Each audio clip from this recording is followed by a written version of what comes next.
أهلا بكم أعزائي التلاميذ سنة تالتة إعدادي. في هذا الفيديو غادي نشوفوا le premier contrôle continu en physique.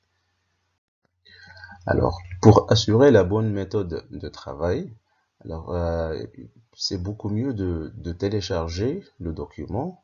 Il sera dans la boîte de description. Et après, vous pouvez voir la correction. Alors, on commence le premier exercice, leur mouvement et repos. Alors, la première question dit « Complète les phrases par les mots qui conviennent.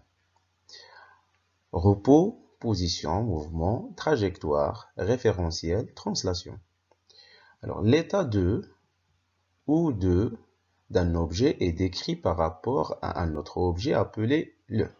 Alors, bien sûr, on parle de mouvement et de repos, bien sûr. Alors, l'état de mouvement et de repos d'un objet est décrit par rapport à un autre objet appelé le référentiel. Alors là, d'un point d'un mobile et l'ensemble des. Donc, la phrase hadith, donc c'est la trajectoire d'un point d'un mobile et l'ensemble des positions. Alors, si vous avez rappelé, donc on a déjà vu ces phrases-là dans la vidéo des exercices d'IEL, mouvement et repos. Un mobile effectue un mouvement de. Alors la réponse, ça sera translation si n'importe lequel de ces segments se déplace en conservant la même direction. Donc on parle ici d'un mouvement de translation. Deuxième question. Réponds par vrai ou faux aux affirmations suivantes. On considère la figure ci-contre où la personne B se trouve à l'intérieur de la cabine d'un ascenseur qui se déplace vers le haut. Répondre par vrai ou faux. Donc on a ici la cabine, voilà, la personne B elle est là-dedans, et cette cabine se déplace vers le haut. Et on a une personne A qui est debout à l'extérieur d'ascenseur. Voilà. Alors maintenant on va voir, on va lire ces phrases-là. La personne A est en mouvement par rapport à la personne B. Alors, on va voir, est-ce que la personne A est en mouvement par rapport à la personne B?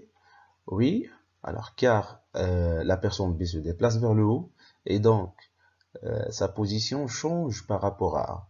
Et donc, la phrase, elle est vraie. La personne B est en mouvement par rapport à la cabine. Alors, on va voir, est-ce que la personne B est en mouvement par rapport à la cabine? En fait, c'est non, parce que la personne B elle est debout dans la cabine et la cabine se déplace. Dans ce cas-là, la position de la personne B ne change pas par rapport à la cabine. Donc, c'est faux. La trajectoire de la cabine est une trajectoire rectiligne. Alors, la figure, qu'est-ce qu'il indique? Il indique que la cabine se déplace, voilà, vers le haut.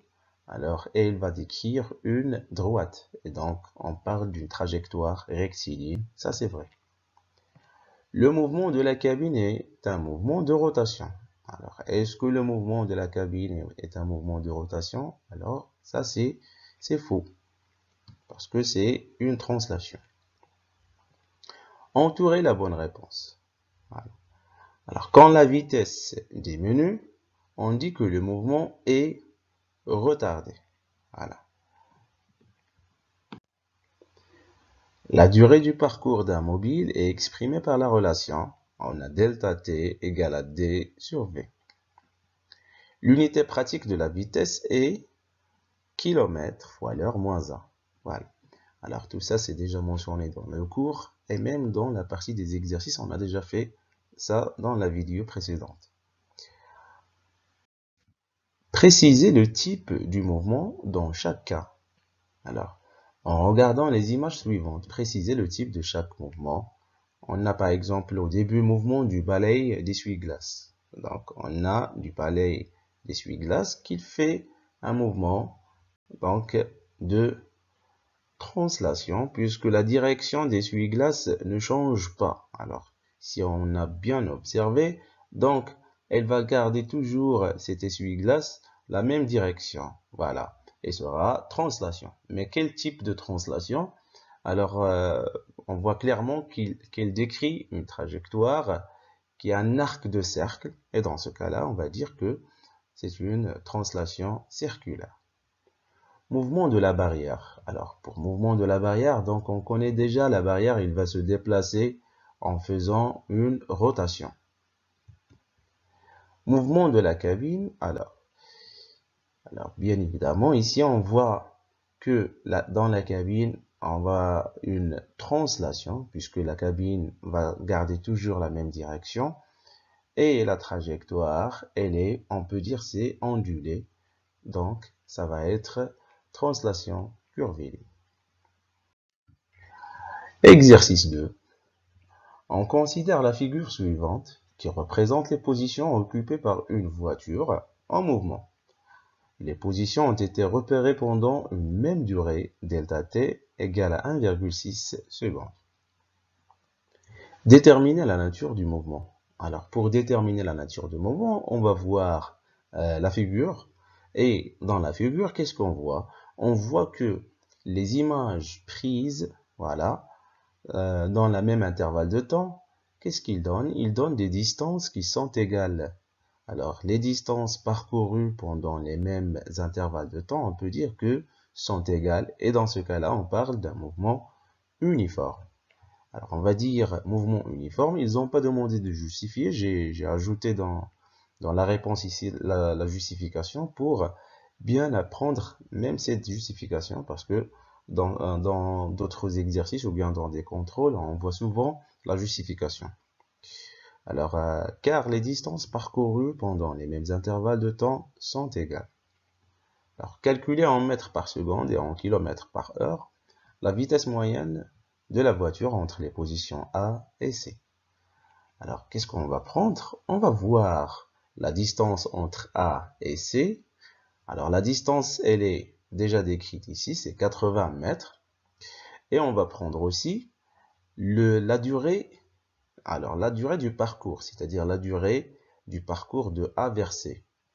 Alors, ils ont déjà mentionné que les positions ont été repérées pendant une même durée, delta t, 1,6 secondes. Et donc, entre A et B, on a 1,6 secondes.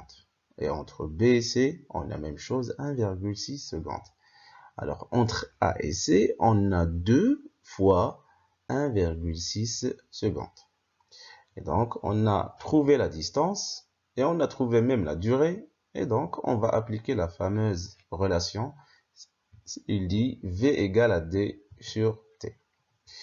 Alors, on a Vm, c'est-à-dire la vitesse moyenne, égale à D sur T, égale à, dans ce cas-là, 80, c'est mètres, sur 1,6 fois 2, ça fait, lorsqu'on va faire le calcul, c'est 25 mètres par seconde. Alors, n'oublions pas qu'ils ont demandé de convertir cette valeur-là en kilomètres par heure. Alors, pour faire cette conversion, on doit multiplier ces 25 mètres par seconde fois 3,6 pour avoir l'unité en kilomètres par heure. Ça fait 90 km par heure. Alors, en conservant cette vitesse, le conducteur a été surpris à une distance d'environ 80 mètres par un chien situé au milieu de la route. Alors, il n'a commencé qu'à appuyer sur la pédale des freins qu'après l'écoulement de 1,5 secondes. La distance de freinage est donnée par la relation df égale à 0,08 fois v au carré, où v est en mètres par seconde. Calculer la distance de réaction. Alors, pour calculer la distance de réaction ici, on va utiliser la relation qui dit dr égale à v fois tr. Et donc,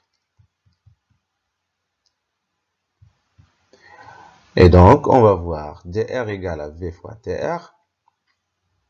On a déjà tr, c'est 1,5 secondes. Et la vitesse, elle est déjà calculée, c'est 25 mètres par seconde. Alors, il faut faire attention avec les unités. Alors, si on a le temps en secondes, donc on doit prendre la vitesse en mètres par seconde. Et on passe à l'application numérique Donc AN, ça veut dire l'application numérique. DR égale à 25 fois 1,5, voilà, qui en général, ça va donner 37,5 mètres. Données de facteurs influents sur la distance de freinage. Donc, on a en fait plusieurs facteurs. On va prendre deux. C'est la vitesse de la voiture et l'état mécanique des freins de la voiture, par exemple. Donc, on peut ajouter l'état de la route, l'état de météo, voilà. Quoi d'autre? Donc, l'état mécanique de la voiture même. Donc, on peut ajouter ça. C'est calculer la distance de freinage, DF. Alors, pour calculer la distance de freinage, donc, ils ont déjà donné la relation qui dit DF égale à 0,08 fois V au carré. Alors, et ils ont demandé de prendre V en mètres par seconde. Et donc, on va prendre 25. Donc, la relation, ça va être DF égale à 0,08 fois V au carré, avec V égale à 25 mètres par seconde. Et donc, ça sera 0,08 fois 25 au carré, ça fait 50 mètres. Donc, ça, c'est la distance de freinage. Alors, la dernière question dans le deuxième exercice, est-ce que le conducteur en question a pu éviter le danger? Justifié. Alors, pour savoir est-ce qu'il a évité le danger ou pas, donc on doit calculer la distance d'arrêt.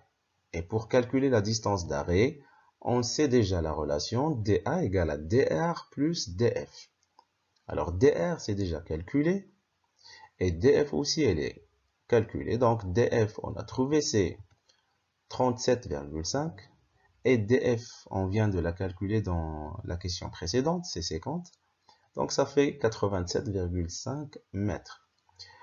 Or, cette valeur-là, on voit clairement qu'elle est supérieure à la valeur qui dit c'est 80 mètres et celle qui est décrite par l'énoncé des exercices.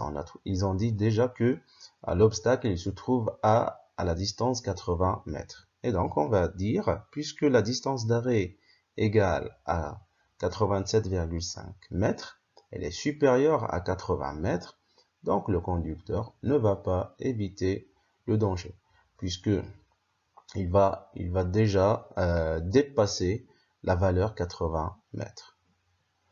Alors, on passe maintenant à l'exercice 3. Un chien dans une position A a repéré un lièvre dans une position B, où la distance AB égale à 31 mètres.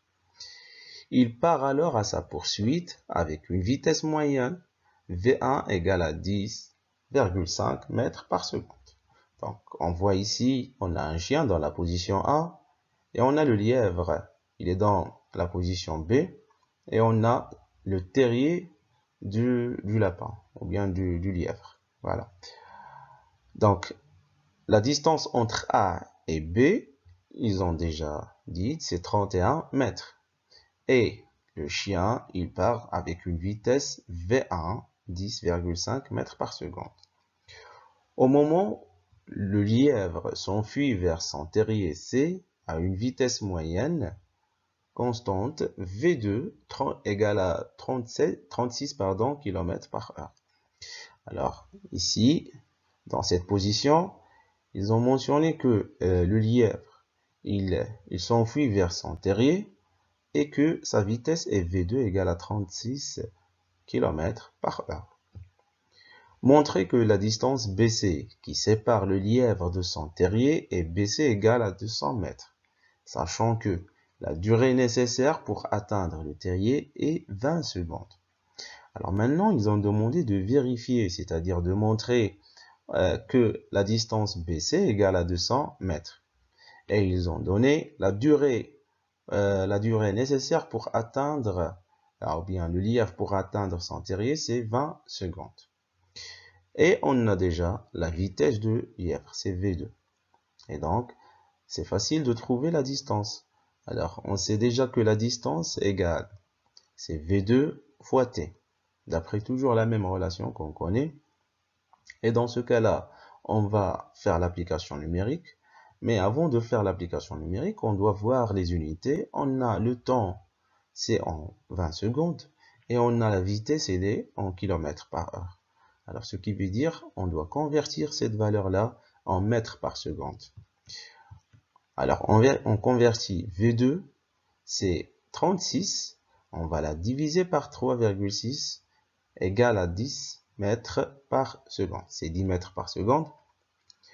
Et on va faire maintenant l'application numérique. Ça sera à 10 fois 20. Donc, ça fait 200 mètres. Donc, on a vérifié que BC égale à 200 mètres. Ça, c'est la distance qu'il a parcourue pour atteindre son terrier. Alors, deuxième question maintenant. Est-ce que le chien va rattraper le lièvre? Justifié. Alors, pour répondre à la question, premièrement, on doit calculer la durée nécessaire du chien pour atteindre le terrier. Alors, donc, on va calculer T qui va faire le chien pour atteindre ce terrier-là. On a déjà la vitesse du chien et on peut savoir la distance AC. Alors, la distance AC, ça sera quoi? C'est la distance AB plus la distance BC. Alors, la distance AB, c'est déjà mentionné, c'est 31 mètres. Et pour la distance BC, on a déjà vérifié que c'est 200 mètres. Alors, on va faire T égale à D sur V, ça c'est la durée. D, c'est la distance. En fait, c'est quoi? C'est AB plus BC sur la vitesse V1, c'est-à-dire la vitesse du chien. Alors, ça fait 31 plus 200 divisé par 10,5. Donc, ça donne 22 secondes. Or, on a vu que le lièvre, pour qu'il puisse atteindre son terrier, il va faire 20 secondes. Et le chien, il va faire 22 secondes. Et dans ce cas-là, le lièvre, il va atteindre son terrier. Donc, c'est avant que le chien va le rattraper. On va écrire une phrase. Puisque la durée nécessaire du chien pour atteindre son terrier est 22 secondes, elle est supérieure à la durée nécessaire du lièvre, alors le chien ne va pas rattraper le lièvre. Voilà. On a terminé maintenant le contrôle continu numéro 1 en physique. Merci pour le regard.